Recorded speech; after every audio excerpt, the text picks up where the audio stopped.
يا حامل القرآن قد خصك الرحمن.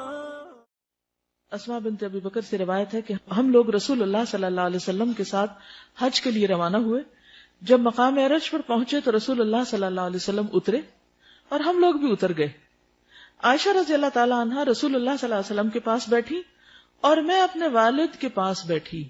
اس جملے پر غور کیجیے گا, اس سے بھی بہت کچھ سیکھنے کو ملتا ہے کہ جب سفر میں اترے آپ تو حضرت اسماء حضرت عائشہ کے ساتھ حضور صلی اللہ علیہ وسلم کے ساتھ نہیں بیٹھ گئی, بلکہ کیا کیا, والد کی طرف آ گئی, وہاں بیٹھ گئی اور حضرت عائشہ کو حضور صلی اللہ علیہ وسلم کے پاس چھوڑ دیا. یوں محسوس ہوتا کہ قریب قریب ہی تھے کہیں, لیکن بیٹھنے میں اس سے ان کے حیا کا پتہ چلتا ہے.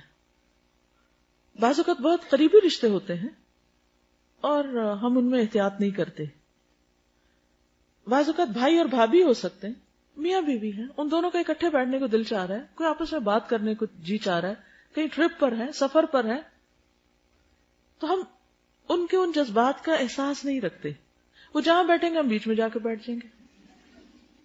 اور بعض لوگ تو انٹینشنلی جان بوجھ کر دوسروں کو ستانے کے لیے ایسے کام کرتے ہیں کہ ان کو خوش نہیں ہونے دینا, ان کو اکٹھے نہیں بیٹھنے دینا. یہ سوچ بڑی گھٹیا سوچ ہے کہ کسی کی خوشی دیکھی نہ جائے انسان سے, یا کسی کا سکون برباد کر کے وہ خود خوش ہو. ایسا نہیں کرنا چاہیے.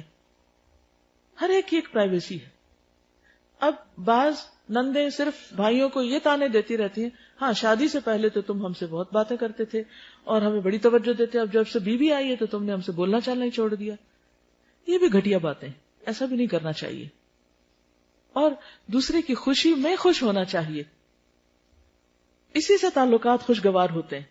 اور یاد رکھیے جو ہم کسی کے ساتھ کریں گے وہ ہمارے ساتھ بھی ہوگا. اگر ہم کسی کو ستائیں گے تو کوئی اور ہمیں آ ستائے گا. جب ہم کسی کا احترام کریں گے تو اللہ تعالیٰ دوسروں کے دلوں میں بھی ہمارا احترام ڈال دے گا. تو جو اپنے لیے چاہتے ہیں وہی دوسروں کے لیے چاہیں. جب کسی کے ساتھ کوئی معاملہ کرنے لگے فوراً سوچیں میں اپنے لیے کیا چاہوں گا, اس موقع پر میرے ساتھ کیا کیا جائے, تو اس میں انسان احتیاط برتے.